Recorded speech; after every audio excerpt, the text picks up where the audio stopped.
in the BA honors. This is your building or a separate? I mean, It is a separate building, not in level. Okay. Sir, shall we start, sir? Yes, madam. Go ahead. Thank you, sir.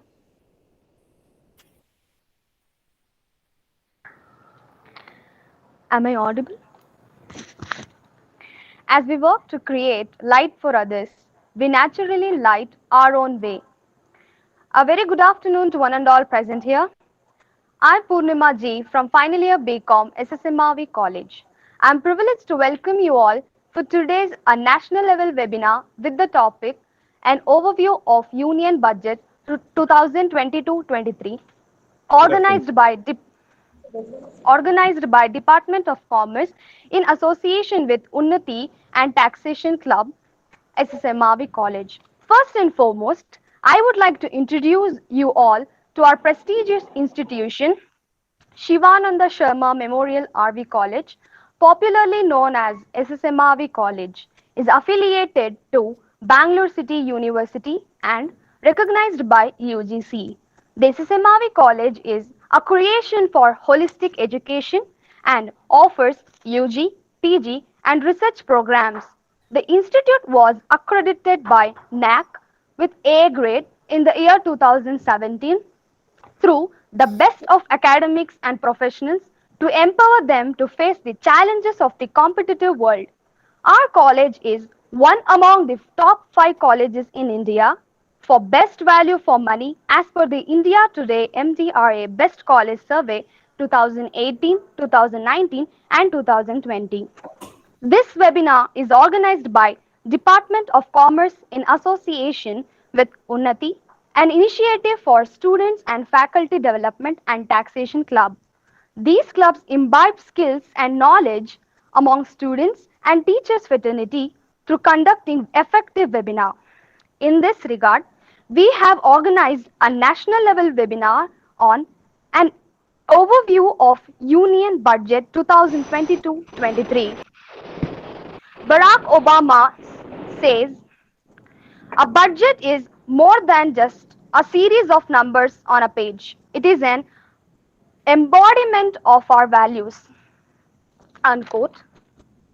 To this session, we have an eminent resource person, Dr. S R Keshava, Professor of Economics, Director of Central Placement Cell, Bangalore University.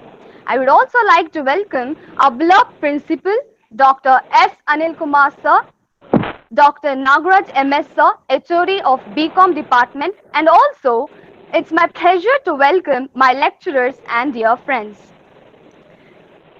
A good teacher is like a candle. It consumes itself to light the way for students. Now, I would like to call upon Srimati Anusha Ma'am, our beloved convener of Unnathi, to welcome the virtual gathering. Over to you, Madam.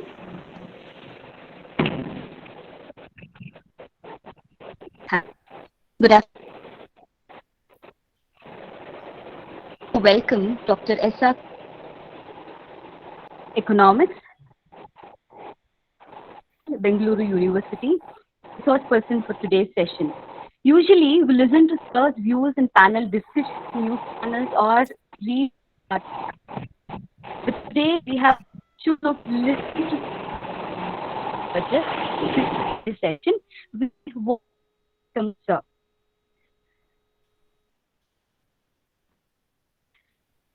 On behalf of SSMRV College, the opportunity to extend warm welcome to you, sir.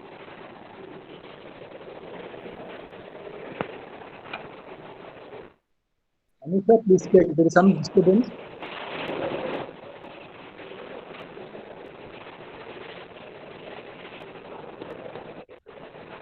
Audible now, sir?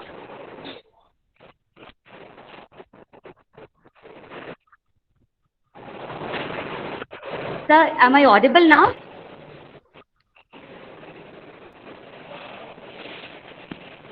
Yes, ma'am, you are audible. You can. Yes. Sorry for the inconvenience.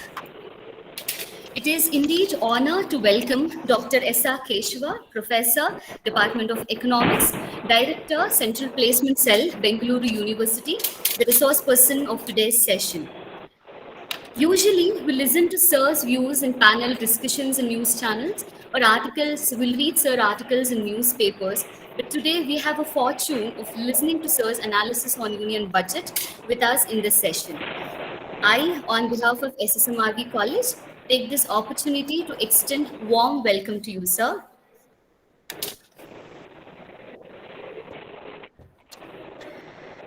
We are fortunate enough to have a visionary principal, renowned academician, researcher, and an eminent administrator, Dr. S.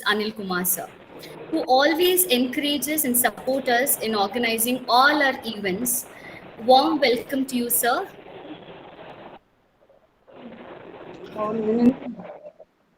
A true leader always stays behind the float and letting the more snibble go out. We have such a good leader for our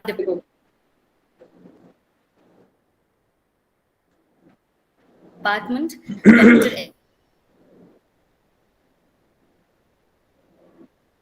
M.S. Nagaraj sir, who always encourages, stand with us.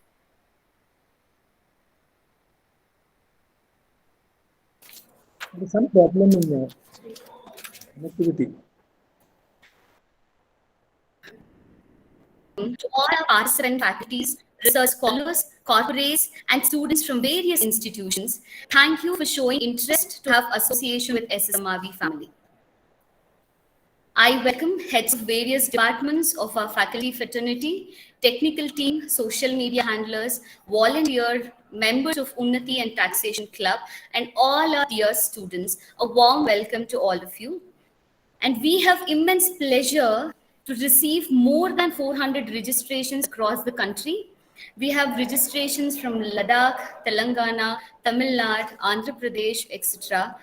A warm welcome to all of you once again to showing interest in this session.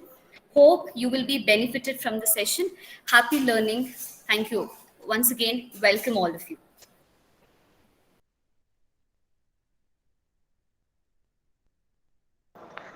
Thank you, ma'am. That was indeed a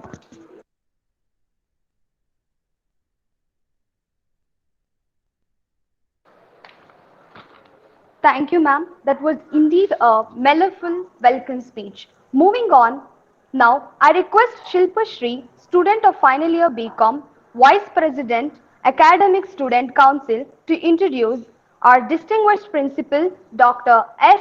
Kumar sir, to the gathering. Over to you, Shilpa. Thank you, Purnima. A truly great principle is hard to find, difficult to part with, and impossible to forget. A very pleasant afternoon to one and all present here. I am Shilpa Shreyas, final year BCom. It is both an honor and privilege to be able to introduce you all our master and guru, Dr. S. Kumar sir. Dr. S. Kumar sir is principal of SSMRV College. He has been a popular teacher among faculty and students. He has an academic experience of over 35 years in the field of commerce and management, both at UG and PG level. Dr. S. Kumar sir has more than 20 years of research experience. He is his recognized guide for many universities for MPhil and PhD programs. He has produced 5 PhDs and 31 MPhils from various universities. He has been doing various UGC-sponsored projects. Dr. S.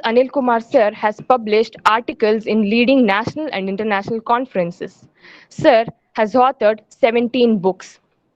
The reflection of his hard work and commitment has transferred into various awards such as Dr. S.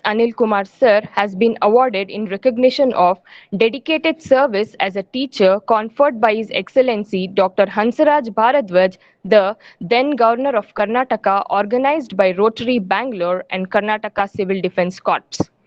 He has been awarded for achieving excellence in education from RSST.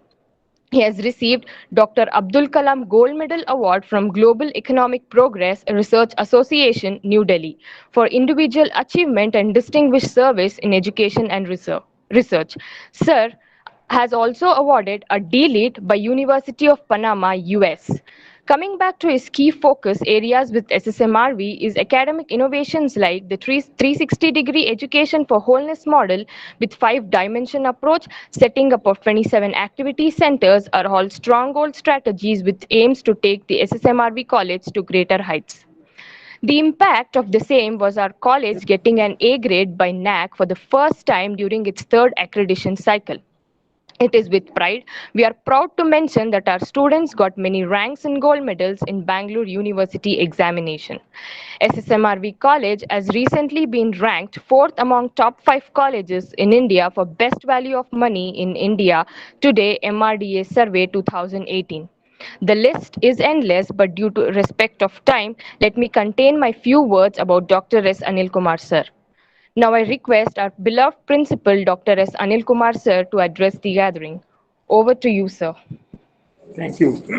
Thank you so much. I'm very happy that Unnathi and Taxation Club of SSMRV College has organized this unique webinar, national level webinar on overview of Union Budget 22-23. It's the right time, and of course, you have selected the right person to analyze the budget, because there are a lot of changes every year you find in the finance bill. And today, we are very happy to have the eminent resource person and professor of economics, Bangalore University, Dr. S R Keshava, who has consented to be the speaker to analyze the budget 22-23. On behalf of the college and RV educational institutions and my own behalf, once again, I will welcome you, sir.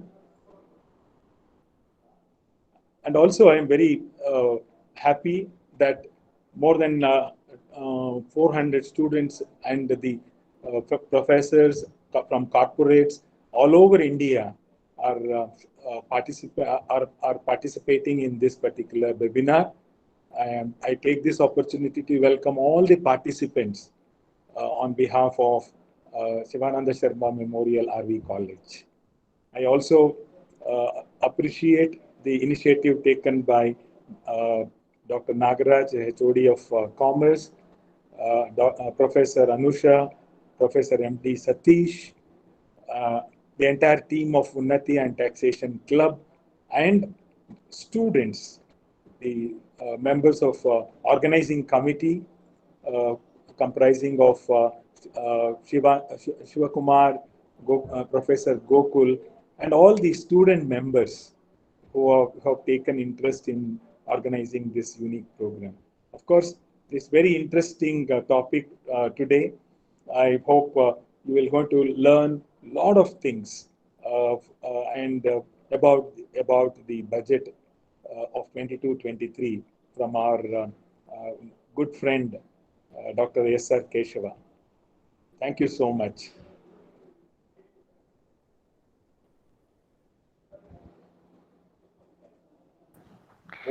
Thank you so much, sir, for your support and encouragement with your delightful words. Now, I request Shri Rakshit, student of final year BCom, Vice President, Academics Student Council, to introduce our eminent resource person, academician, to the gatherings. Over to you, Rakshit. Thank you, Purnima. You just have to have the guidance to lead you in a direction until you can do it yourself. Good afternoon to one and all present here. I am Rakshit of final year BCom. It gives me immense pleasure to introduce today's resource person, Dr. S R Keshava, Professor of Economics, Director of Central Placement Cell, to the virtual gathering. We welcome you, sir. Sir is qualified with MA, MBA, MPhil in both Economics and Management and Doctor degree. Sir served as Assistant Director of Statistics, Directorate of Economics and Statistics, Government of Karnataka during 1997-98, and also served as Special Officer Evaluation in Bangalore University 2014-16. Sir authored 9 books, to mention a few: Economics, Economics for Competitive Exams, Amartya Sen, Baba Amte, a pioneer of Agriculture Credit Cooperative Society, etc. Sir also edited 2 books, namely Better Expression on Globalization and Books of Abstract, ICG HAD. Sir published around 74 research papers in national, international, and peer-reviewed journals. To mention a few of his papers got citations, namely Financial Inclusion through MFI in Karnataka, Impact of Economic Reforms in Poverty, Indo-Canadian Bilateral Trade and Investments, Agriculture and Farm Suicides, Achieving Sustainable Global Economies. Sir is a freelance writer. Many of his articles are published in several newspapers, and also he was a part of panel discussion in many news channels. Sir was a resource person at many refresher course and orientation course at Bangalore University, Cochin University of Science and Technology, UGC Academic Staff Council, Bangalore University, and University of Mysuru, etc. Sir chaired the technical discussion in many national and international seminars, namely in Bangalore University, Government First Grade College, Kolar, Bharatayar University, Coimbatore, PES Evening College, Mandya, DG Vaishnavi College, Chennai, PESIT, Bengaluru, Tumukuru University, Setupati Government Arts and College, Ramanathapuram, ST Hindu College, Nagarkoil, Kanyakumari District, etc. Sir also has done two UGC sponsored projects. Sir is a member of governing council in many colleges, namely Silicon City College of Management and Commerce, PUP First Grade College, etc. Sir is also a member of state government committee. To mention a few of his reviews, 8th, 9th, 10th, and PU textbooks, and also member of core group to evolve methodology for accounting Green GSTP Karnataka 2011-13. Now I would like to request our resource person, Dr. S R Keshava, to take over the session. Over to you, sir. Thank you. Very warm good afternoon to all of you. Indeed, very happy to be part of this wonderful webinar organized by SSMRV College. Respected Principal Sir, S. Anil Kumar, who is a renowned academician. Professor Nagraj, who is HOD of Commerce. Convener Satish and Anusha, who coordinated with me. And all other student members and other faculty members of the Unnathi and Taxation Club. Good friends of mine, who is Dean of Faculty of Social Science from CUSAT, Cochin University of Science and Technology. Arunachalam is there. And a host of a good number of friends have joined from Tamil Nadu and Kerala, and my academic friends as well as student friends. Indeed, very happy to be part of this. Sorry, I was unable to prepare the PPT. Generally, I used to prepare, but the time was short, and moreover, yesterday also I was very busy with the same budget discussions and other things. But on the academic front, this is the first college probably which I am addressing within 24 hours or 30 hours after the presentation of the budget. I really congratulate SSMRV College for this wonderful initiative. So later on, I will definitely send the PPTs and it can be circulated among the participants also. And by now, generally, whenever a budget comes, the reactions will also be quite common. And even we also tend to understand the budget in our own way. But whenever I see the budget, whenever budget is over, my friends do call me. Is there anything for me? This is one question that which whoever calls me on that particular day keeps on asking. If he's a government servant or my fellow teacher in the university or other university, they will say, sorry, we couldn't see the budget. Is there anything good for us? So when they say, if I is a salaried, when they say, is there anything good for me? He means, is there any standard deduction has increased, or whether the tax concessions has been given, anything of that sort. If my friend is an industrialist, he will also think on those lines. And if my friend is an agriculturist who call, my relatives who do farming, they call and they'll be saying, is there anything special for us? These are the kinds of things which will be routine for me, especially on the budget day or the next day after the budget. But, budget is not just about what it is giving exclusively to me. Can we think on the lines of how exactly the budget will have its impact on the economy? Economy means we only, it is not something else. But through economy, whether I am getting benefited. So that is how it should be. It is not okay. If all the sectors are getting, if I am not getting, then it is not good budget. No, this is how exactly one person sees the budget. But that's a very wrong way of looking at the budget. So before presenting the budget, one thing that let all of us also understand is that when you analyze the budget, right, you also have the figures with you. You also have the policies in the public sphere now, and all of you are aware of it. It is not something new that I'll be saying, okay, these were the schemes. But everything is available to you. But when you analyze it, my request to you is, think from the perspective at what circumstances the budget was presented. What were the circumstances of the Indian economy at this juncture? That is number one. And then what's the perception? What is the perception of the people? What is the people's expectations? Perception is one point. Second point is what is the people need? What are the people needs at this point of time? So based on that, we should analyze the budget. Otherwise, again, we will be biased and I'll not be taking any sides. I'll be giving you the facts and you can decide whether this budget is good or whether it is average or whether it's bad. So before starting the budget, let me also tell you what was under what circumstances the budget was presented. So number one, all of you are aware of the fact that India was reeling under the second and third wave of the COVID-19. Second wave was just over. By that time, third wave also started. Though the hospitalization was around 5%, right, was less than 5%, but still, right, there was always the anxiety, right, there was always the expenses, more expenses on the health and the amount of money that which the government has to spend on gearing up the infrastructure in the health. So this is number one. And the second important thing that which all of us have to say is, how exactly are our neighbors behaving at this point of time? Look at how China, our very good neighbors, right? We have, unfortunately or fortunately, we have two good neighbors, right? One is China and the other one is Pakistan. Again and again, they will be always creating some trouble, some unrest in the border. So that will be the another important thing that which the government has to look into.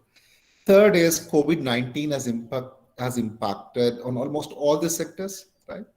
On almost all the sectors and on almost all the sectors of the people, on almost all the sections of the society except rich. Okay. So now unemployment has increased, poverty has increased, inequality has increased. So poverty, to be very precise, right, World Bank report says in 2021, India has around 10%, right? India has 10% of its population under below poverty line. So when it comes to the inequality, all of you are aware of the fact, right? The Oxfam report or inequality index or any reports on the inequality, which is speaking on India's inequality, is saying inequality has increased after COVID-19. So under these circumstances, right, unemployment, even still, we haven't reached this stage, right? We haven't reached the stage of pre-COVID times. In the unorganized sector, somehow the economy is gearing up, but in the unorganized sector, right, still lots of things have to be taken care. So under these circumstances, right, the budget was presented. And what were the challenges, right? What were the challenges? This was the circumstances, right? Poverty was high, unemployment was also high, and inequality is also high. And under these circumstances, probably 2021, all of us are aware of the fact that the economy shrinked by 6.6%. We went almost 2 years backwards, right? We went almost 2 years backward. Earlier, they thought the economy shrink by around 7.6. Then they thought it was 7.3. Now the numbers are clear. We shrink by 6.6%. So agriculture was the only sector which handled us. And again, this year, right, when you see the economic survey of 21-22, you can see agriculture sector again grew by 3.9%. Again, it led it. And industry, which was down by -7 or which shrinked by -7, increased by 11.8%. Service sector, which shrink by 8.4%, increased around 8.2%. So under this circumstance, okay, this was the sectoral view of what the Indian economy was.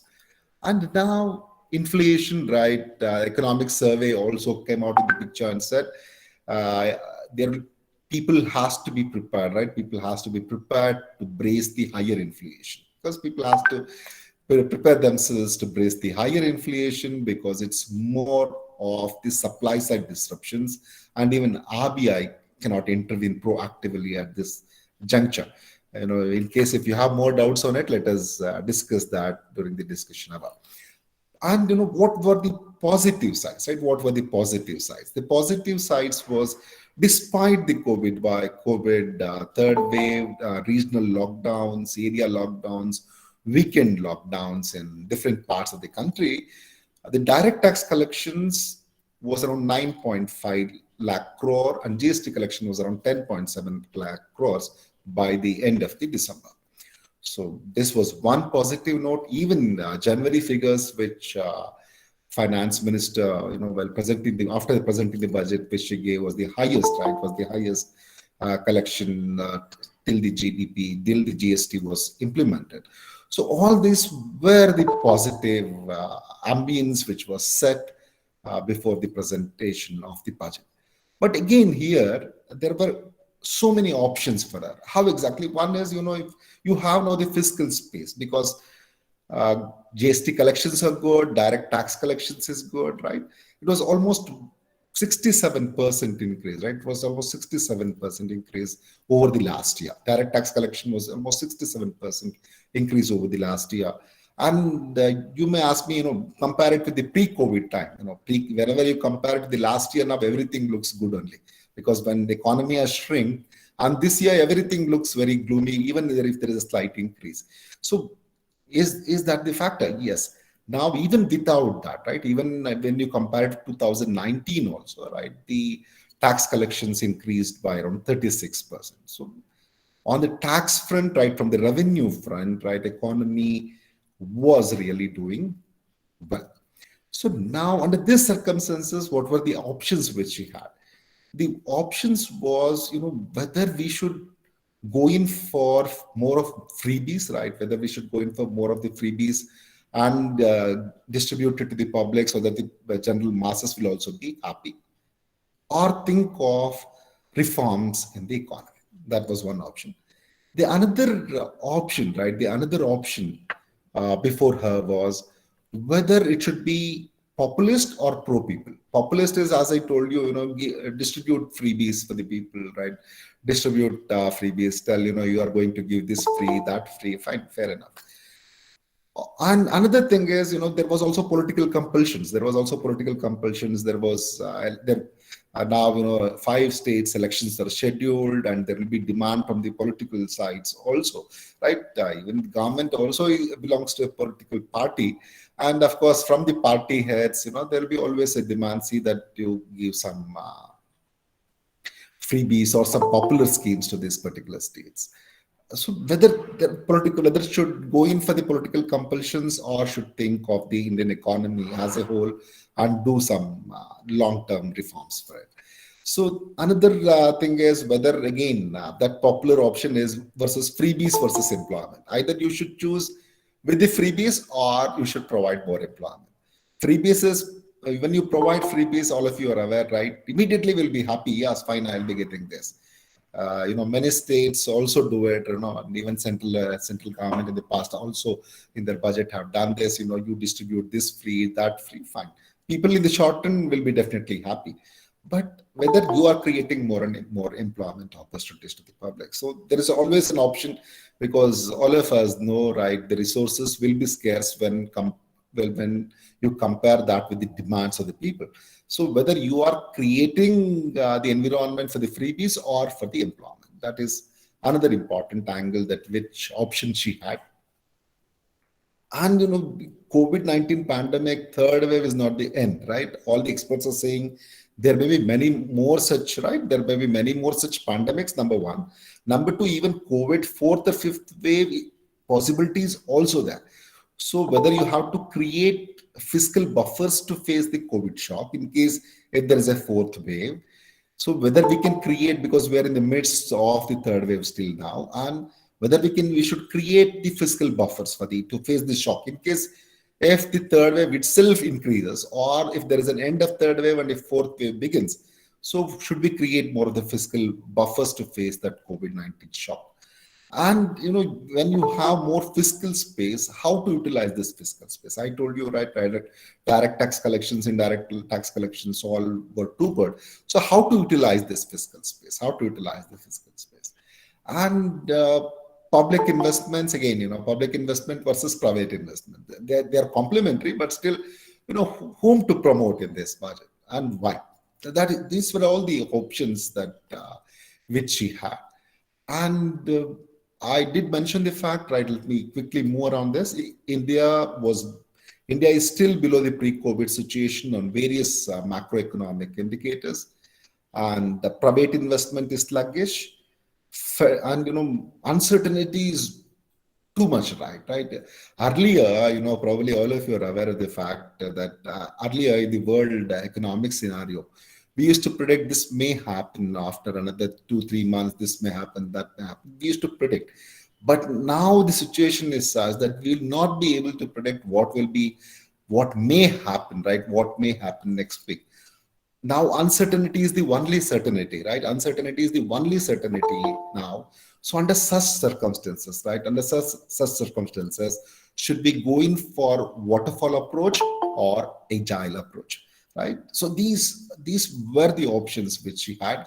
And another important thing that let me also tell you, the Federal Reserve Bank, right? The Federal Reserve Bank this year, right? It has already given the hint that it will increase the interest rate, right? It will increase the interest rate not 1 or 2 times, but during the series of interest rates hikes may be there in the US. So then definitely the bond market, right?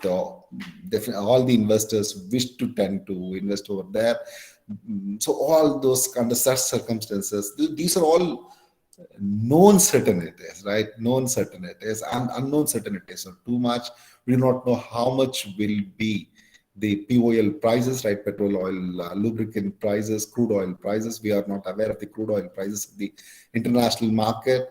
And even economic survey estimates stating that if at all, if it stabilizes around $75 to $80 per barrel, then how, right? Then these estimates will hold good, right? This is how we have to go. And of course, they also have the alternative approach also in the economic survey. So, but still under these circumstances, right? And moreover, let me also remind you one more thing. The public debt to GDP ratio, right? Public debt to GDP ratio is now close to 90%, right? It's close to 90%. Can we afford to go in for more and more credit? That was also another important thing that which should keep in your mind. And the current account deficit is widening, right? It's almost more than 2% of the GDP now.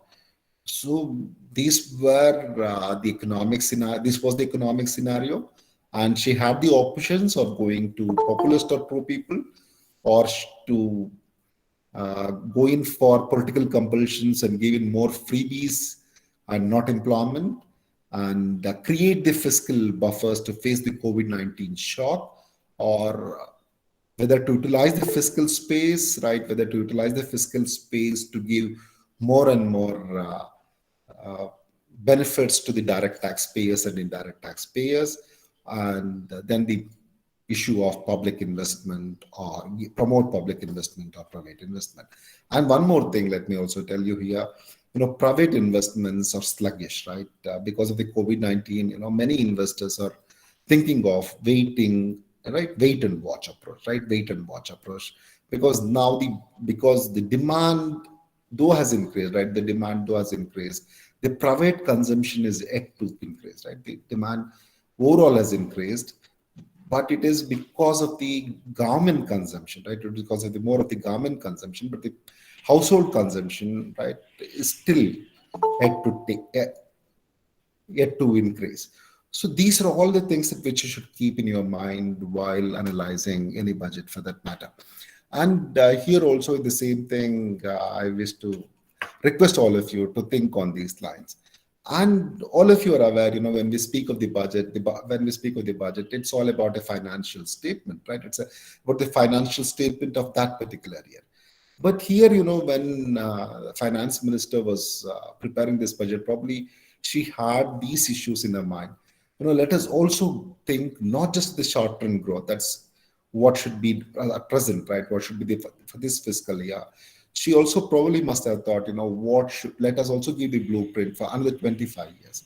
Now, when India is celebrating 75 years of India's independence, and by 100th year of India's independence, right? So what should be the overall vision, right? What should be the blueprint for the 100th, to see that the Indian economy will become economic superpower by 100th year of India's independence. So in the budget, in one important thing about this budget, it is not only thinking about this fiscal year, right? By strictly going by the definition, budget refers to, right? Budget refers to the financial statement of this particular year. But nothing prevents you from telling you your blueprint. Nothing prevents you from telling you your plans for another 25 years. So for the long-run growth, also the present budget, right? The present budget is giving you the blueprint of the long-run growth, and of course of this year also, because now also you have to take care in the short run. Because I do remember, what Keynes said, in the long run, right? In the long run, we're all dead. But here in the short run, also taking care of the short run and taking care of the long-run growth, both matters. So here, overall size of the budget, right, all of you are aware, right, 39.45 lakh crores is the total size of the budget, and the receipts expected is around 22.84 lakh crores. So fiscal deficit, why I'm giving you these figures first is so that under this light, it will be easy for you to understand, right, how much they have given, because all this is there now in the public domain, and you are aware of this facts, right? The total expenditure is around 39.45 lakh crores, and the total receipts, other than the borrowings, around 22.84 lakh crores. And when we speak of the fiscal deficit, right? When we speak of the fiscal deficit, it's estimated for the coming fiscal, that's 22-23, to be around 16,61,000 crores. 16,000 crores. Let me repeat, 16,61,000 crores. And last year, right, the present running fiscal, the fiscal deficit was around 15,91,000 crores. So now, what was the important salient features of this budget? How exactly, this budget wants to cater to all these problems which I just highlighted, right? The problems of poverty, unemployment, inequality. And again, options, all of you do remember that these were the options. I did discuss the options which the finance minister had with her. And now, under these circumstances, Prime Minister thought of having, the finance minister thought of having a budget which will be a developmental budget, which will be a sustainable in the long run. So what were the important features as such, right? So I did mention, right, that's in Amrit Kal. That is for the 25 years long lead when India will be at 100. So there should be so in order to attain that, right? So the entire budget is presented in the four important priorities. Number one is Prime Minister Gati Shakti. Second one is inclusive development. Third one is productivity enhancement, investment, sunrise opportunities, energy transition, and climate action. Fourth one is financing of investment. Let me repeat all the four, right? Prime Minister Gati Shakti is the number one priority. Number two is inclusive development. Number third is productivity enhancement and investment, sunrise opportunities, energy transitions, and climatic action. Fourth is financing of investment. So these are the four priorities that which the budget is highlighted, and the entire budget is also, even if for this year also, the coming fiscal year also, the budget is presented under these four headings, under these four priorities. So what is this Gati Shakti all about, right? What is this Gati Shakti all about? Basically, Gati Shakti is a Hindi word, right? Gati means speed, right? Gati is the Hindi word for speed. All of you know Shakti. Shakti means power or the divine energy, right? Shakti means power or divine energy. So Gati Shakti means now in this you have this, you will move the economy in a very, very powerful way, in a very speedy way, with the divine power or divine energy. In order to do that, right, Gati Shakti, in order to attain this, what they'll be doing, the economic growth is a Shakti now, right? Economic growth is the Shakti through which the problems of unemployment, poverty, and inequality will be solved.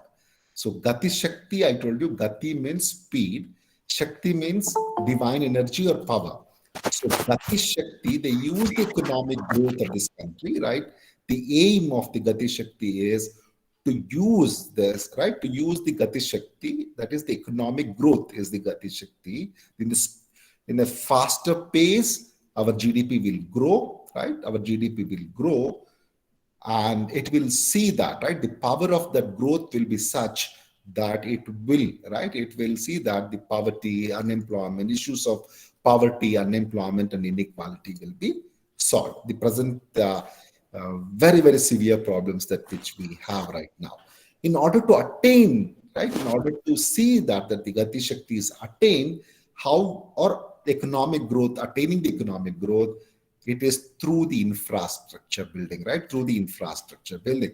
When I say infrastructure building, right, it refers to the infrastructure in the health, infrastructure in the education, infrastructure in the physical terms, right? Rail, road, right? Ports. It includes all that. So the Gati Shakti will create the opportunities, right? It will create the opportunities for the new future economic zones, right? It creates lots of opportunities. It creates lots and lots of opportunities for the future economic zones. And when you do it, time will be reduced, right? Time will be reduced, and you can utilize the same energy for the other productive purposes. So it will improve the industrial productivity, right? It will improve the industrial productivity. You may ask, a simple, how exactly can we do this? A simple connectivity, right? A connectivity between the good connective roads amongst the cities, between the city and village, on all the parts of the country can do wonders, right? Can do wonders.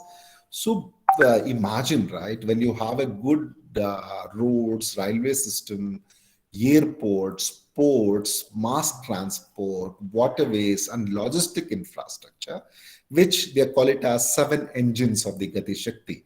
So the 7 engines of Gati Shakti are roads, railways, airports, port, mass transport, waterways, and logistic infrastructure.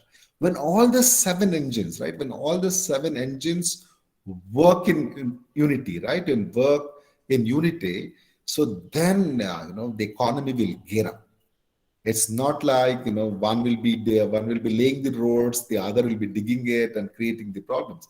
So all this, right, the logistic infrastructure, roadways, railways, airports, ports, mass transport system, waterways, all, and of course the logistic infrastructure, all these 7 engines will work, right? They will transform the economy seamlessly with multimodal connectivity and logistic efficiency.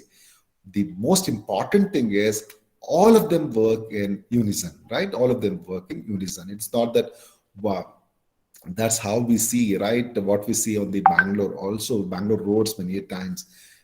Immediately they will lay the roads, and next day BWSSB or some other agency will come, right? Some other agency will come and dig the road again, see that they will be creating problems for the back to the square one. So that kinds of circumstances will not be here. So all these engines, right, will be working in the unison. So then the economy will be geared, right? The economy will be geared and it will be moving. There will be lots of transformation, right? There will be lots of transformation. All of us are aware of the fact that the roads, right? Roads create development, right? You just laid the good roads, right? And development by itself will take place. There's a old Chinese saying which says, which is almost gives the same meaning. So now with this Prime Minister Gati Shakti National Master Plan, right? Of course, I will not stress on, the amount of money that which I'll be spending on that, right? They'll be creating 25,000 kilometers of road. This much money will be allotted. And only when it is of a very crucial thing, only then I'll be doing it. Otherwise, it's always there with you. And, think of in one year, 25,000 kilometers, right? 25,000 kilometers of national highway will be laid. Amount of employment it will generate, right? The amount of time it will save for the people after 23, we'll be having an extra, right? We'll be having an extra time. Because we can swiftly move, right? We can swiftly move, we can save time, and lots of economic activities will happen because of the good roads. And of course, you will be having the multimodal logistic parks, of course, railway lines, all this good things are also there in this budget. And of course, 400 new generation with Vande Bharat trains will also be introduced from within the next 3 years. So all these plans are there in this. But here for me, the most crucial thing, right? Is much of this is done in the public investment, right? Much of this is used through the public investment. Why I'm saying this is if you ask me in one line, what attracts you, or what is the major crux, what is the core important component of this budget, then I would say the most important one is almost 7.5 trillion, right? 7.5 trillion of public investment in the infrastructure, or the capex, which you call capital expenditure on infrastructure, is the one which is the game changer. Why do I say so? Because, now private investment, right? Private investment is just, thinking, well, let me do wait and watch. It's still sluggish. So under such circumstances, who has to intervene? It's the government which has to take the lead. When the government will do it, definitely there will be a lot of investments, even from the private sector also. So that is the reason that why the 7.5 trillion investment in the infrastructure, creating the digital connectivity, right? Creating the digital connectivity with all the villages, connecting all the villages through the fiber net. Of course, this FiberNet program, if you see the 11th five-year plan document, even then you will find it. But still, it was not successfully implemented. But now, in the phased manner, right, when they are very focused, definitely it will happen this time. That's what the government is also saying in this budget. So when it happens, then this whole picture of the India itself will change. When I say 7.5 trillion, right, investment through the public capital, so then, what all will happen? Simple multiplier effect, right? So investment, right? Investment of 7.5 crores, right? Investment of the 7.5 trillion will help to bring in more jobs, right? Number one, it will create more jobs. Number two, when you create more jobs, income also will increase, right? Incomes will increase. When income increase, the purchasing power with the people increase, right? When the purchasing power of the people will increase, quite obvious that the demand for the goods also will increase. When the demand for goods will increase, further investment will come. That will now come from the private investment, right? So all this will happen. Of course, consumption will also be high, will also increase, savings will also increase. Savings will further lead to the capital formation. And last year, for the first time in 7 years, the capital formation to the GDP was 29.6%, So we had the year, right? We had a wonderful year in the past where our domestic capital formation was 34% in 2006 and 7. The same thing can happen. We can further increase up to the 40% if things go as it is planned now. That's the reason that why this year they are just planning for agile kind of planning. Even when there are changes, they can adopt quickly, right? They can adopt quickly, not waterfall kind of a strategy. Waterfall kind of a strategy, it's a meticulous planning where they keep on moving in one direction, right? They keep on moving after meticulous planning. But here, meticulous planning may not work at this time of COVID pandemic because lots of uncertainties. And now it is the time where I told you, right? Uncertainty is the only certainty now. So under these circumstances, the agile planning which works out. So the important basic infra you prepare, let us be prepared for the changes. So this is what exactly the government is doing with this budget. So now, this 7.5 trillion, as I was telling you, right, public investment will create more and more jobs. It will create more income, right? It will create more income. It will create more income, savings, right? The consumptions will be high. The demand will be high, right? The demand in the economy will be high. So because of which, when all this happens, right, when the income will increase, right, purchasing power will increase, it means your standard of living has increased, right? It means the standard of living will increase. So standard of living increases, right? When the standard of living will increase, it means people are moving, right? Those people who are living under the below poverty line will also move towards the middle class. COVID-19, the PEW, right? PEW Research Institute from the US has estimated that in India, the middle class population also shrink, right? Almost by 3.4 crores, right? Almost by 3.4 crores. So they joined the poverty club.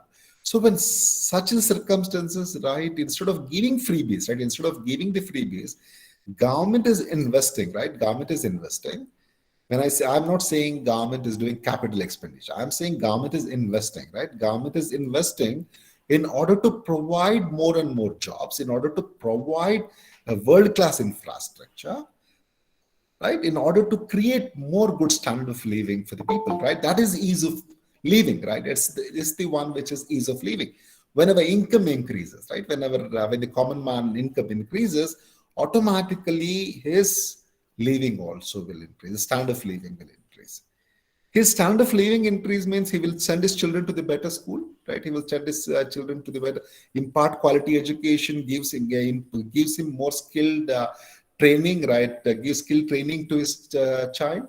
So all this can happen, right? All this can happen, and it should happen in toto, right? It should happen in toto. So that is the reason that why a massive big ticket investment, right? Big ticket public investment, big ticket, massive public investment is happening, right? It's not disinvestment which we are speaking of. We are speaking of the public investment, which will be the game changer, And when we say again of the growth, right? Through the growth you're attaining all this, then again, this growth will not be inclusive growth. But again, as we just discussed, right? One of the priority of these 4 priorities is inclusive growth is the second priority. We are speaking of the priority sector, right? The second important priority as agriculture. So when agriculture, right? Agriculture is taking care, right? That is through the inclusive development. Second important pillar is inclusive development. Inclusive development is not excluding anybody or including everybody in the process of growth. That is nothing but Sabka Saath or Sabka Vikas, which this government keeps on telling. So Sabka Saath, Sabka Vikas, our inclusive growth will happen only when the fruits of development will be shared by all the masses, right? Will be shared by the masses. So how to attain the inclusive development? Inclusive development can be attained, right? When you reduce poverty, when you increase employment, right? When you provide the good infrastructure facilities, and of course even the taking care of the environment also is a very important thing. When you do all that, then definitely inclusive development or Sabka Saath, Sabka Vikas will happen. So what the government is thinking is, of course, in every budget document, either of the state or the central government, you'll be finding this, this sector allocation has increased by this much over the last year, right? It increased by 20%, 15%, 20%, 25%. But deduct the inflation from it, right? Deduct the inflation from it. Then how much will be the increase? This question many times we don't ask, but we say, okay, this much of increase. But is there any specific policy on which the money will be spent where that will be game changer? That we have to think. And with reference to the agriculture, of course, again, you find all those good features that which was there in the earlier budget, right? 18 lakh crores, up to 18 lakh crores, will be giving the subsidized credit to the farmers. All this is there. But, few things that catches the attention, right? Few things that catches the attention of the one who goes through the budget is, right, chemical-free natural farming, right? Chemical-free natural farming. This has a twin objectives, right? Chemical-free natural farmings. So this will be promoted throughout the country, but as a pilot, right? As a pilot study, what they'll be doing is around the Ganga, right? Around the river Ganga for 5 kilometers, right? For the 5 kilometers and to the entire river Ganga stretch. What they'll be doing in that wide corridor, first, the government itself will initiate the chemical-free natural farming in those lands. So I told you the twin objectives is achieved. For the rest of the country, they can see themselves even with the chemical-free natural farming, right? With the chemical-free natural farming, how the productivity will increase. Definitely it will increase. It's also good for the health, right? It's good for the health. So that will be proved from there. And the second important thing is even the pollution because of this, right? Because of the chemical fertilizers, that also will not be there for the Ganga. So twin objectives will be, right? Twin objectives can be attained through this.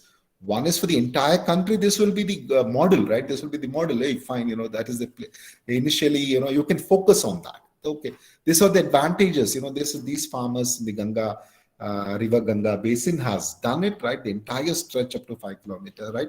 Up to 5 kilometer wide corridors. So they will be the model for the entire country. Okay, this is how, to what extent the studies will be done, where they can see how much, because many countries have already done this and are very successful, and so we can see it in our own country, right? Under our circumstances, right? Under our circumstances, so how it will be successful. So they can see it from there, and the pollution because of this chemical fertilizers also will not be there. The land will also be more fertile. And of course, river Ganga will also not be polluted because of this. So all these advantages you have from one, right? From one program. So you have multiple, minimum of twin objectives will be attained and multiple objectives, right? Multiple benefits from the same program. And another crucial thing, right? Another crucial thing that which catches my attention is especially startup in agriculture, right? Startups for agriculture.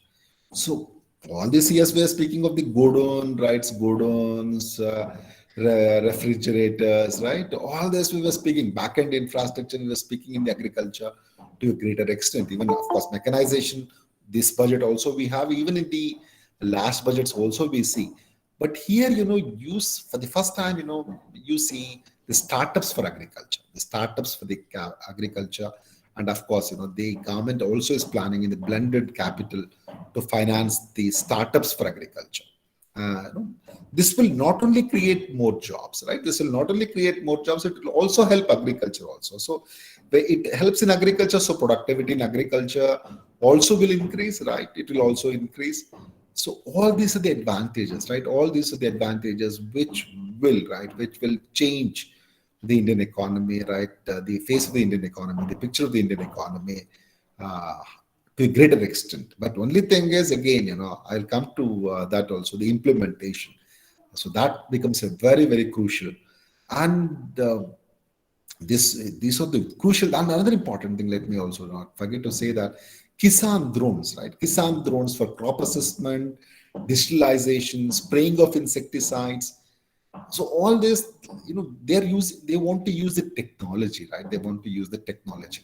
So drones, nowadays we have been saying, okay, drones will be sent even to delivery of the medicines, even to the delivery of the food, in the places of distress where there is where there were disasters. All this we were listening, and now even for the crop assessment, because you will be getting a very authentic, right? You will be getting more authentic data, And of course, they're using also the IT for the IT. They also want to give the IT help for the farmers, right? Digitalization, and you can use and easily access. What are the problems in the land? What are the problems in land? What type of problems farmers are facing?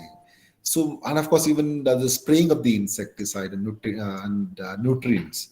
So, what exactly was happening? Earlier also many governments did try with the helicopters. They tried, right? With the helicopters they tried, and all of us know what happened in Kasargod because of that. So there were many such incidents, right? There were many such incidents where, because of which the farmers suffered a lot. But when you use the drones, right, the Kisan drones, they can fly at a very lower, right? Lower ambit, and so that will help, right? So that even when the fertilizers are sprayed, right, insecticides, nutritions are sprayed over there, it will not go elsewhere and fall. So that will be the advantage, right? That will be the advantage that which they have for the agriculture. And of course, MSME is one sector, which I thought little more could have been done, little more could have been done. Of course, you also find 2 lakh crore additional credits for the MSME, all that is there. But still, at least the government could have thought of, this is what I strongly felt, they could have thought of having subsidized credit of say 3 to 4%, at least for 1 or 2 years, because now it is very tough time for them also. And all of us are aware of the fact that 99% of these MSMEs are micro and small. So 99.5% of them are micro and small. And such being a case, right? Such being a case, it would have been good that if they were given the subsidized credit at 3 or 4% of credit.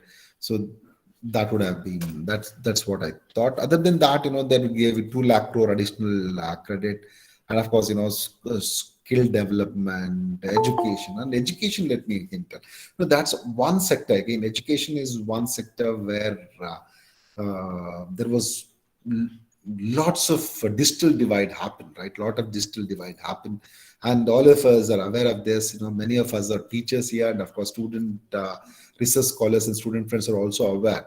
In the first phase of the lockdown, and when education without any option went in for online, neither the teachers were trained, right? Neither the teachers were trained, nor the students were trained, and nor the students. Many students did not have the infrastructure, basic infra for it, and there were a lot of difficulties. So now, in case, right, in one thing is supplementary education can be provided. That is number one. Number two, in case of any such eventuality in the future, also this digital infra in the education will also help, right? So thinking in all these directions, and of course, NEP is also introduced all over the country from this coming academic year. Of course, in Karnataka, we introduced it from this academic year itself, and so it's already in progress. So the NEP again proposes, of course, from 1967 onwards, almost all the education policies in India are specifying that there should be 6% of investment, 6% of the 6% of the GDP is invested in the education. But again, due to various constraints, the government is also unable to do. But for the first time, right, for the first time in this budget, the budget allocation for the education has crossed 1 trillion. It has crossed 1 trillion for the first time. So that is one big, big improvement, right? One big improvement. So one class, one TV channel, right? One class, one TV channel. They have more than 200 TV channels now. So this will also help, right? This e-Vidya scheme that which the government is thinking of. This will also help the children to get the supplementary education. Of course, even including me, I strongly believe teachers cannot be replaced. But it's again by the teachers, by well-learned, good teachers only. Say, a principal right now, right? I've heard a lot of Professor Anil Kumar, or my good friends are also there. So if they will be doing, they may be having an expertise in particular field, right? They will be having expertise in accountancy, they'll be having expertise in one particular field. But that expertise utilized by only one college or one set of students. Say now, in case if he teaches it, right? If he teaches through online, it will be reaching throughout the country, right? Whoever is interested can listen to it. and good world-class quality universal material can be produced. E-material can be produced out of his lectures, right? So that can also be done. That can also be done. Taking the best, because we find good teachers for every subjects in this country. Those scarce, we do have them, right? We do have them. So if at all, if e-content is created, high quality e-content is developed through them, right? E-content is developed through them. So it will not only help the institutions in which they were working, but to the entire country, right? Even, of course, even if the rest of the world wants to utilize it also, they can also utilize it.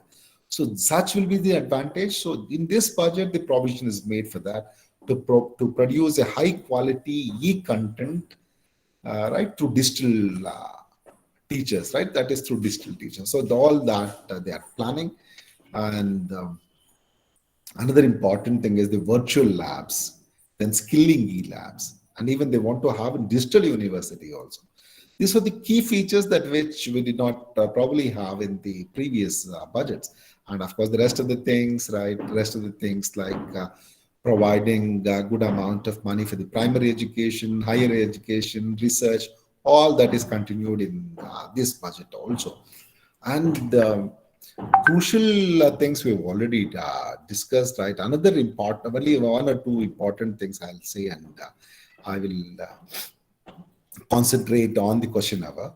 And when we speak of the health sector, right, you provide a very good health and a quality education, and if you have a world-class infrastructure, and I will tell you, the heaven will exist on this country. This has been proved all over the world, right? This has proved all over the world. Whichever country has invested, right? Whichever country has invested heavily on the health, education, and infrastructure, today, those are the countries which are economically and politically superpowers of this world. So India, which have all the potential, right? India have all the potential of becoming the world superpower, economic superpower. It is a source, it has a great source of knowledge, but unfortunately, right? Unfortunately, the infrastructure is not supporting it, and we are unable to invest heavily on having a good health infrastructure or on the education infrastructure, and of course on the physical infrastructure like roads, right? Economic infrastructures. So these are the issues that which has been catered in this budget. So even with respect to the health, right? Even with respect to the health, they want to have an open platform for the called as national digital health ecosystem, right? National digital health ecosystem, wherein even for the mental health counseling also they want to have a national mental health programs. Nowadays these are all, because after COVID-19 this has become very crucial. Many are under depression, right? Many are under depression.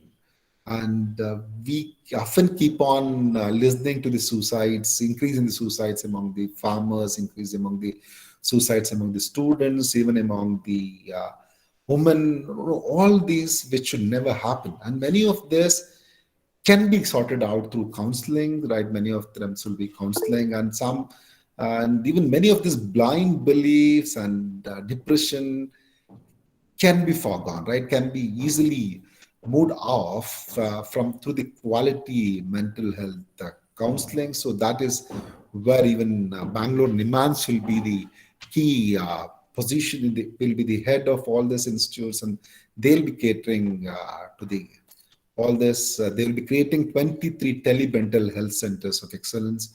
So NIMANS will be the nodal center of all this. So all these good initiatives has been done. And one more thing, let me also highlight here, that is this Saksham Anganwadis, right? Saksham Anganwadis, because all of us are aware of the fact, right?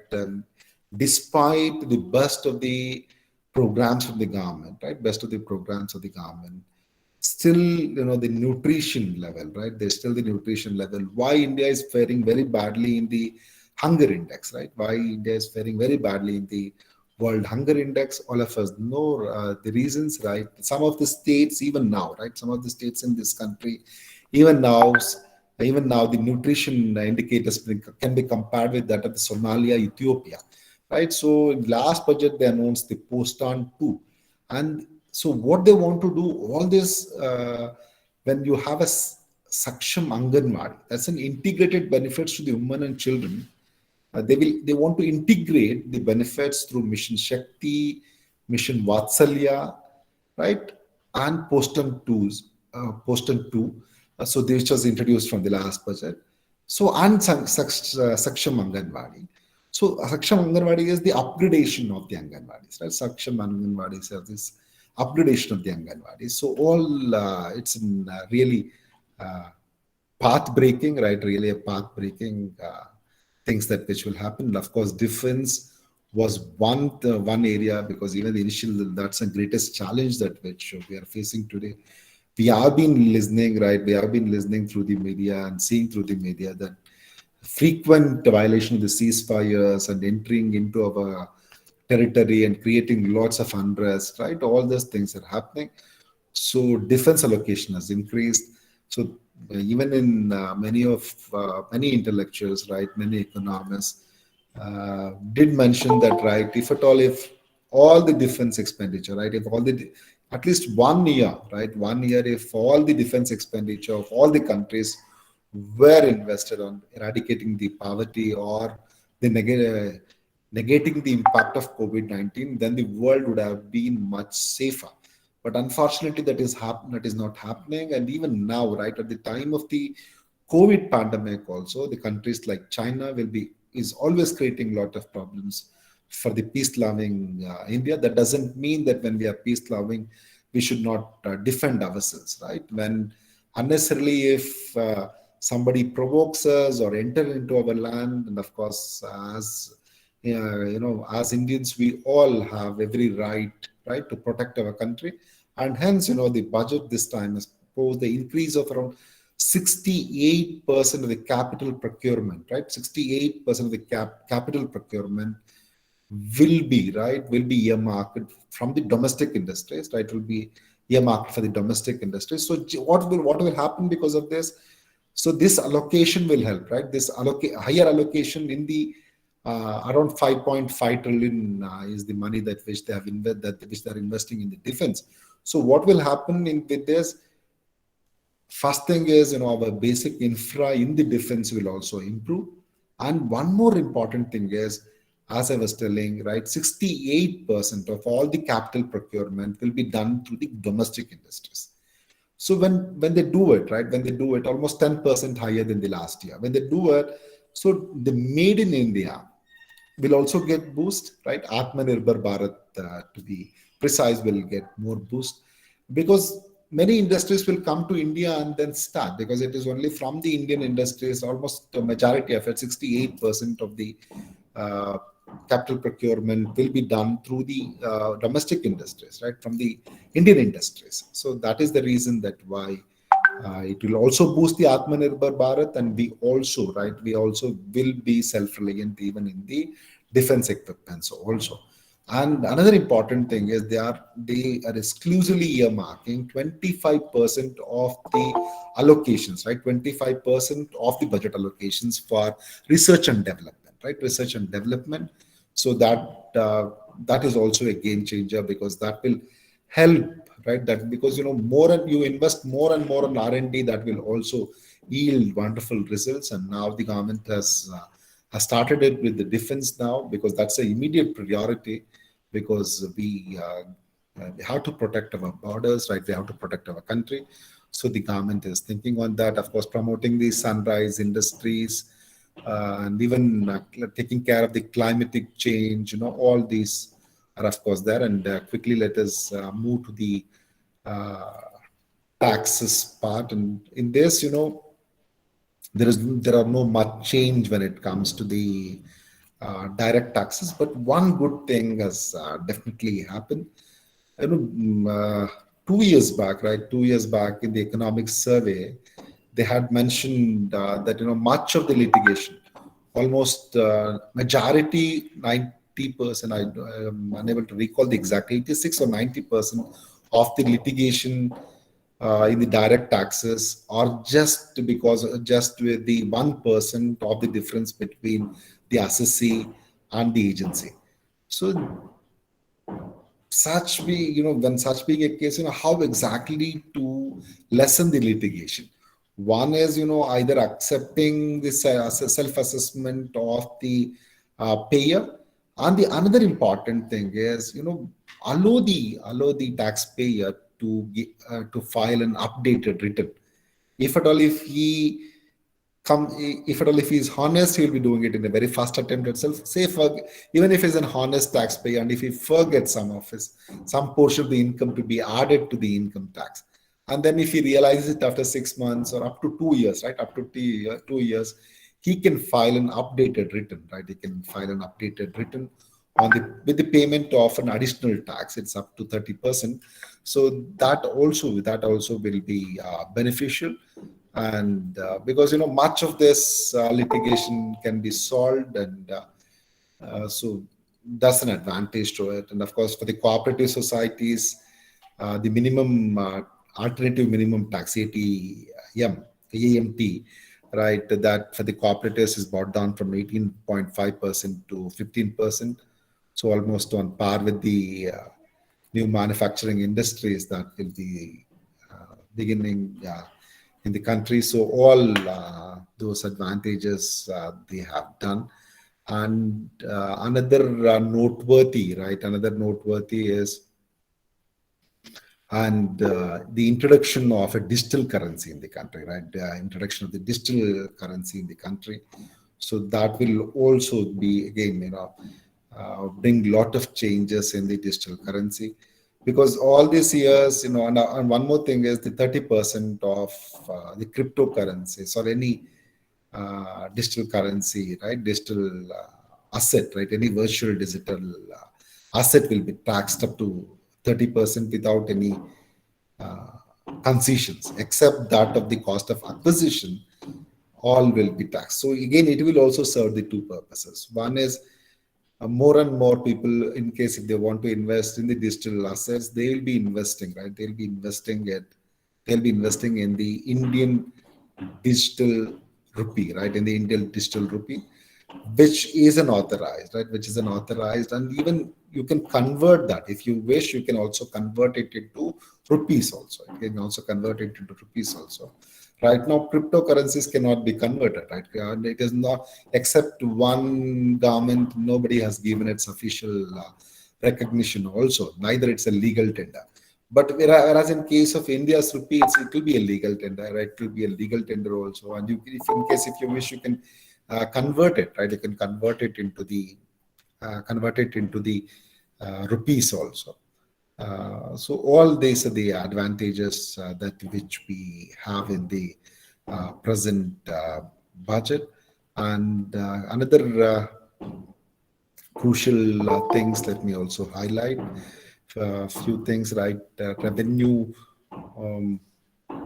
in case of gross tax revenue, right? In case of gross tax revenue, the expected rise will be around 9.6% this year. So the corporation tax the estimated increase will be around 13.4% this time. So income tax estimated increase will be around 13.8%. So taxes, the goods and service tax, the estimated increase will be around 15.6%. So these are the things about that. And regarding the major allocations, right? Regarding the major allocations for the different ministry-wise sector or different sectors. So 4.4% is the increase in the difference.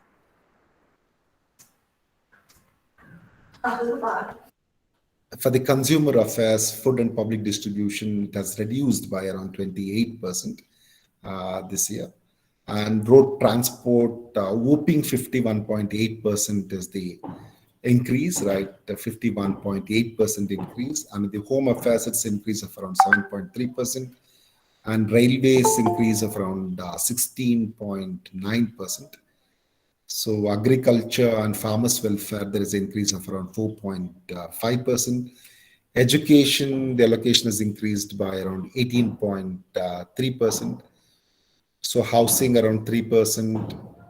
Okay, and there is almost except the consumer affairs, food and public distribution, almost allocations in all other sectors, right, and has increased. And even the chemicals also it has decreased, right, except in the chemicals and fertilizers. Chemicals and fertilizers, consumer affairs, food and public distribution, the allocation in almost all other sectors, right, almost all other sectors have increased tremendously. And rural development, again, rural development also allocation has slightly decreased. So 3 sectors it has decreased, and the rest of it has increased to a very, very greater extent. So this is all about the general budget. Now, I leave it to you. If you have any queries, right, let us discuss.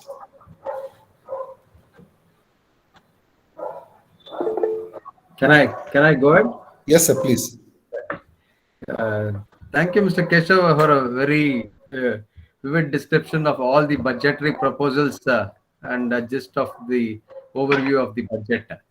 See, this virtual asset taxation, which the government has proposed in the budget. How does from a common man's perspective, how does a common man understand what are the virtual assets which are there? Anything buying and selling on a digital platform is a virtual asset, including your PPT presentation becomes a virtual asset. Every game on the online platform becomes a virtual asset, and gifting also of a virtual asset is proposed to be taxable in the hands of the recipient and the thing.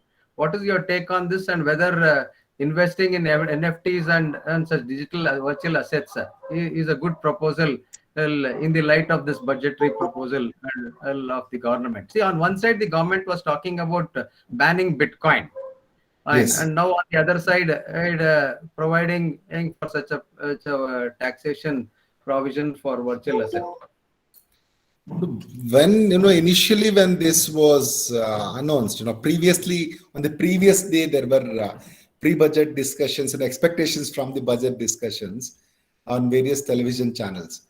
And in one of the television channels, I did argue one important thing, that whether the cryptocurrencies should be taxed or not.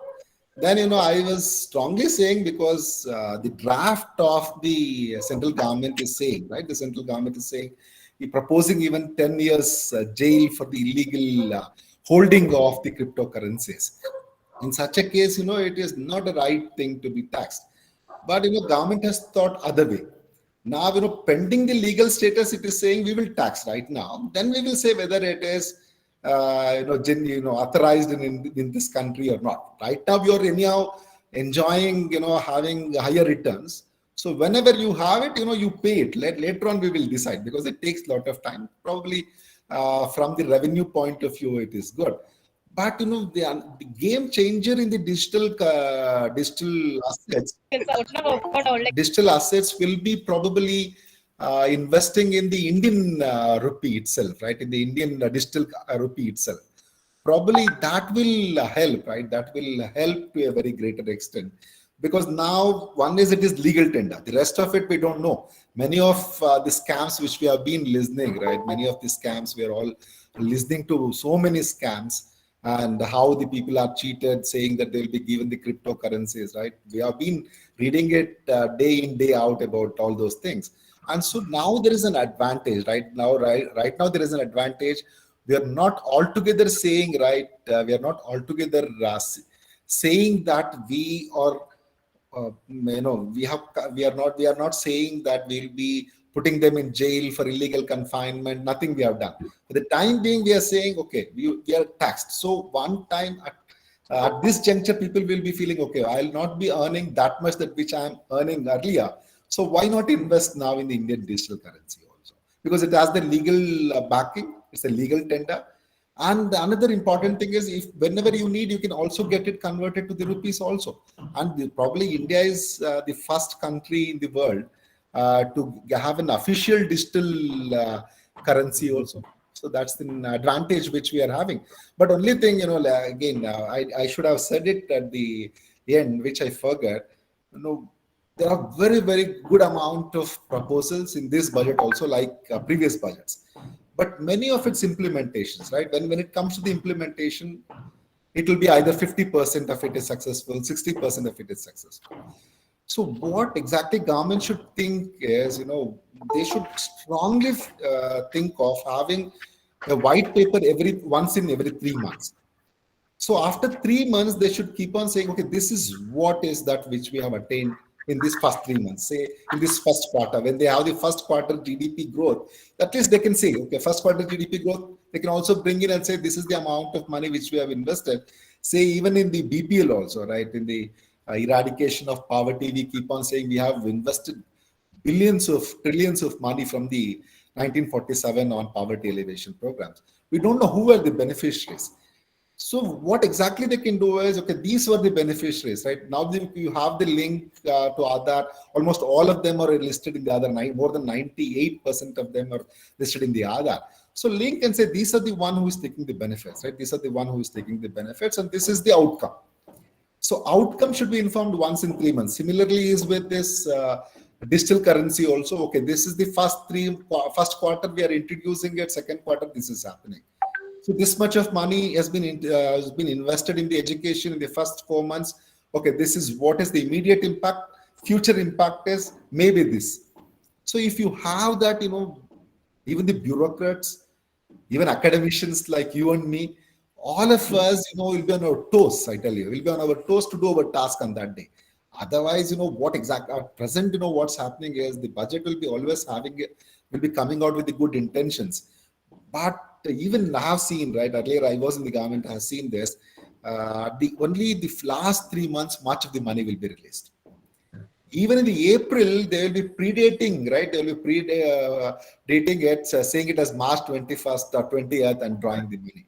So only that, doing something and taking the money will not help. So this probably they should do. That's what I strongly feel, even with reference to the digital currency. Thank you. Even the e-Vidya platforms, what they have announced, is all part of the digital. Digital. No, more of initiatives towards that. Do you think the 11.1% GDP estimated by the government is achievable? Only rest of you mute. Okay, Somebody please mute. Sir, I am from Cochin. Yeah, please. Requesting participants to mute your audio. Somebody was growth is achievable. interesting. Because actually, Dhanlakshmi. Sir, your narratives are good, but there are some ramifications regarding this kind of figuring of the data. Because within a short period of time, how we achieve and implement or execute all these things in a good manner because of the resource constraints. The economics is nothing but the science of scarcity. So there is a wonderful increase in your lecture also. A figure is mentioned there, 18% rise in the education sector, the allocation. But I think the allocation efficiency, what Richard Musgrave may be doubtful, because in the education, according to new education policy, there are different level.com. At least 8 levels.com is there, starting from preschooling to PhD research level. So how we achieve this kind of allocational efficiency in different levels of education as well as the private sector. So I have a doubt regarding the allocation as well as the distribution of this income in the field of education sector, because of the mushroom growth of deemed universities throughout the entire nook and corners of India. Is the education sector is growing in a qualitative manner or not? That is really a $1 million question. So another point I mentioned here is in the field of investment. You have mentioned in your lecture that there is a crossover of investment in the field of public sector. But actually, the public sector, there is a crowding in is not there because of the high demarcation of funds to be allocated in the healthcare sector. That is the need of the hour during this pandemic period, this surveillance period. So I am doubtful regarding the public sector investment is going in a good manner. And the finance minister also mentioned the 7 engines of growth. So that is basically regarding the transport infrastructure. So there are so many other kinds of infrastructure that is also to be considered, but that is doubtful there. So with regard to the public sector, private sector investments, that is also very dry in India in the present times, because there is a lack of credit demand. There are so much funds, crores of funds, which are kept in the banks and other financial institutions of the country. So there is the slackening of the credit demand. Why we expect a high flow of investment in the public, in the private sector? So crowding out in the Keynesian economics language, that is also a dim picture here. So these are the main points. Because of the time constraints, I am not going further. So anyway, your presentation touches every aspect from different on the sectoral basis as well as so micro, meso and macro basis. Thank you, sir. Yeah, Professor Matthew, one thing, it is not that you don't know the answer for this. Because, your question also have the answers in it. Because the private investment is not coming forward, then, what is the other go? Other go is public investment. Of course, what you mentioned was right. But what is the other alternative? So that is number one. Number two, yeah, I'll come to you. And, another important thing when we speak of the education, again, the answer is with us. When I and you join hands, right? I and you join hands with the agencies, right? I and you join the hands with the education agencies. Probably only then all the skill can be imparted to the students. And what kind of skills we are upgrading ourselves, up-to-date knowledge which we have. Many economics teachers or commerce teachers are not, computing the tax for themselves. They are going to the other auditors and CAs to get their income tax audit, income tax to file their income tax. When we are not aware of the present things, we are not updating our own knowledge, then we can never expect in such a case that the education system will improve in this country. Only when all of us do our, only when all the stakeholders, including so I strictly speak about the teachers, when we don't do our job honestly, then all these the stuff in the budget will definitely not take place. But regarding the infrastructure, right, that which the government has to provide, and if it doesn't provide, all of us can always ask, right? This is the amount that which you have allocated, and where did it go? But many of the times we don't write, and I'll be frequently seeing it, and also few times writing on to the PMO on this. This is where exactly it's happening. I will give you an example what happened even when we went in to collect the data for the NREGA. There were instances wherein at that point of time the machines were not allowed. But they were using all the JCB machines and doing, and the people were given. Many of the researchers like me were also at that same place. They just took the photographs, wrote it in the report, and that report, how our findings, how our thesis in this country will be there. It will be lying in the library, nobody will use it. So whether we have written it to the concerned authorities, this is what has happened, we will never do it. So probably if all of us, right, including me, I'm speaking of, whenever I answer it from my side. So when we do as an academicians our role, probably then even if the government is not doing, we can always ask them, this is what the allocation 1 trillion is what you promised. And where exactly, we also have, under which head, how much of money has to come, then probably we can always demand. Because of time constraint, we are moving ahead. Um, I must thank you, sir. It was indeed a very good and knowledgeable session. We sincerely thank you for taking out time from your busy schedule to provide us the valuable information. Thank you, sir. See, the one more thing I wanted is 1% TDS on that virtual asset. Good, no. Of course, you can reclaim it, but I'm worried about the valuation. Even a PDF is a virtual asset, a PDF file. How do I Probably value cost of they acquisition of will issue the proper guidelines to it. They will issue it. Very soon it will come. Today there is little clarification. Probably in another week or so, everything will be clearly known. Thank you. Thank you, Kesh. Keshava sir. Yeah, thank you, sir. Thank you. Thanks a lot for all your. Thank you, sir. Boss give order to succeed his goal, but only a participant and captain guides his crewmates to succeed together with hard work. We have such captain with us today. That is none other than our HOD, Dr. Nagraj MS sir. Now, I request Dr. MS Nagraj sir, HOD of Commerce Department, Coordinator IQAC, for closing remarks. Over to you, sir. Thank you. Respected resource person, the intellectuals who have been participating in this particular discourse. I feel really, yes? Nagaraj, if you are visible, it will be good. Just a minute.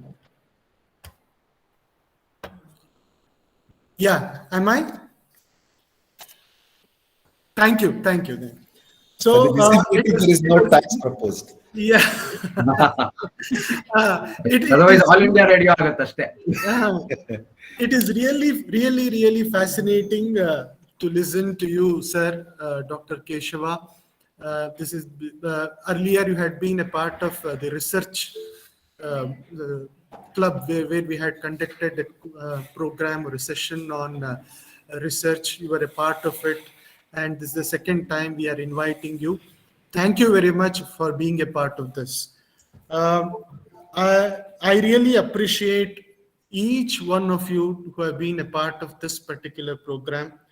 I personally express my gratitude to each one of you.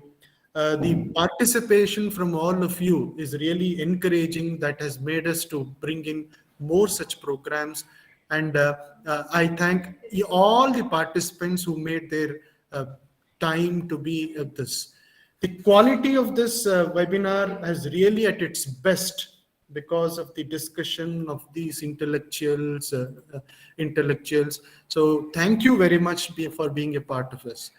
When it comes to a budget, the general opinion about the budget is being rated between average to good. That is what is the rating which is given. But when we talk, after the analysis that we have been done, the threadbare, in fact, within the stipulated time which we have done, of course, it is giving us the rating that we would give for this particular session is actually more than good, or in fact, excellent. So the quality of this is because of all your participation from nook and corner of the country. Being a part of this, I feel that I have been privileged to be what you call the hosting of this particular event. Any success of our college has brought in an ecosystem where we encourage our faculty members to take such initiatives. So the initiative has been taken by the event coordinator, Mr. Satish, as well as Mrs.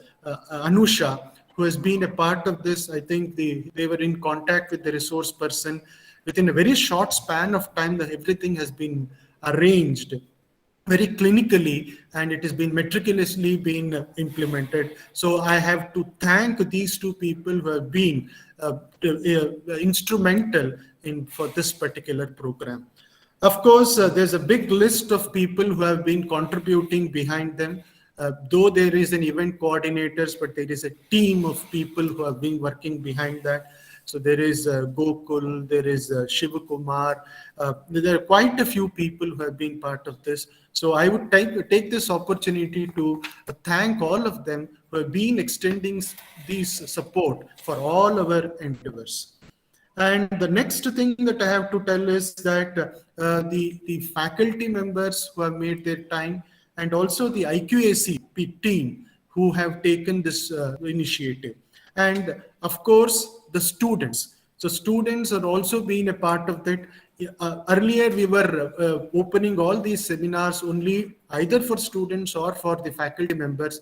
This time, we thought that let us open to the students also. Let them have the flavor and understand the quality of the discourse that happen in these webinars. So I would thank the students who have been participating and also who have taken the initiative to be a part of an organizing team from our student council.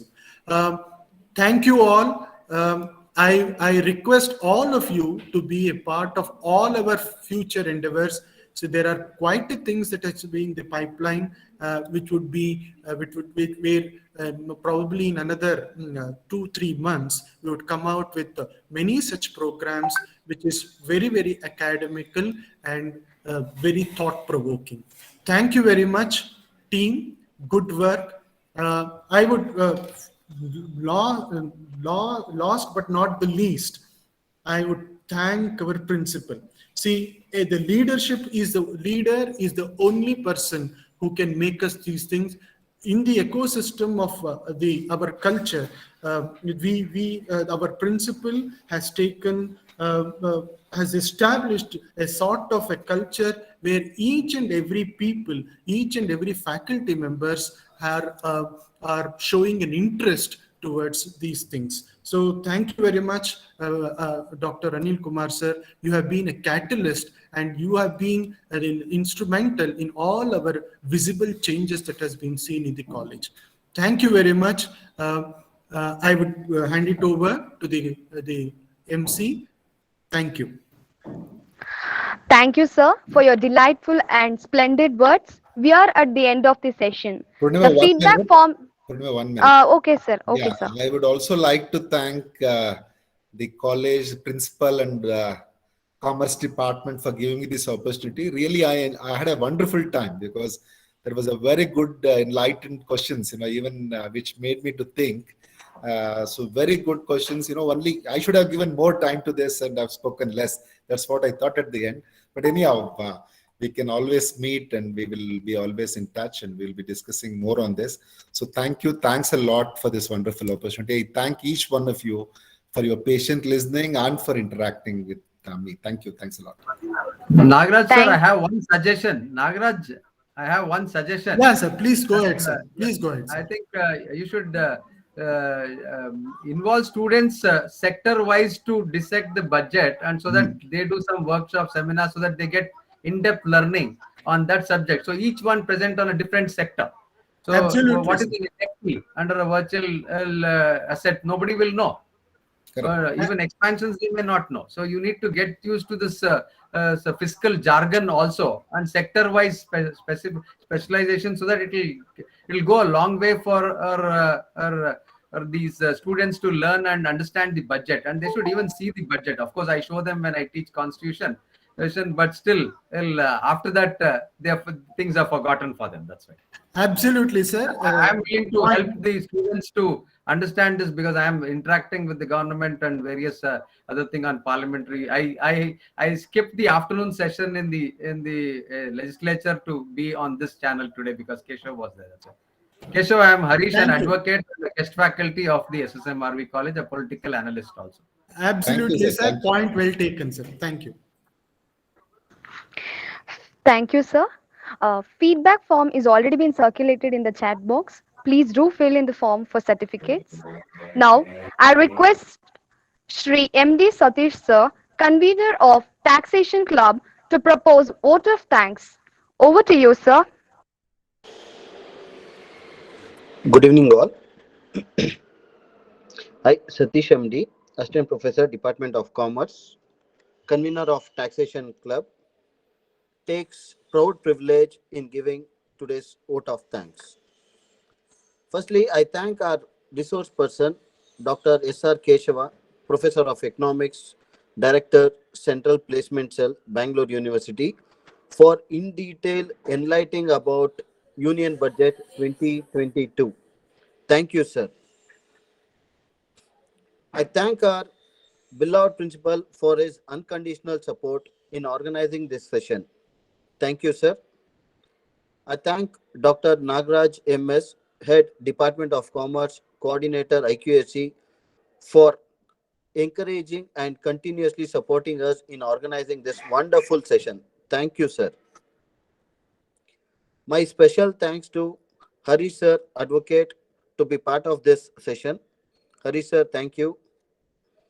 I thank all the participants who are part of this webinar for their patience listening and to have an interactive session. Thank you all. I thank all my student friends for organizing this seminar. I thank Mr. Raviraj and Hanmant Reddy for providing technical assistance. Last but not the least, I thank all the staff members who directly or indirectly supported us. Thank you all. Thank you is the best prayer that anyone could say. Thank you expresses extreme gratitude, humility, and understanding. Thank you everyone for joining us. Thank you, Anusha ma'am, for giving me this wonderful opportunity. Thank you, everyone.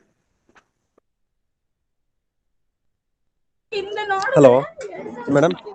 So, Hello. Keshava sir, it was a good session and we are very thankful to you.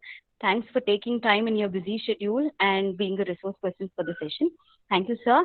I thank our principal, Dr. S. Anil Kumar, sir, for his support and encouragement. I also thank Nagraj, sir, Head Department of Commerce, for his encouragement.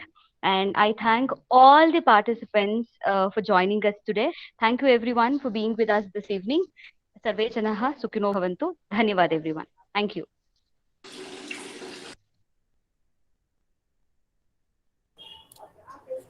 Hello, sir. How can we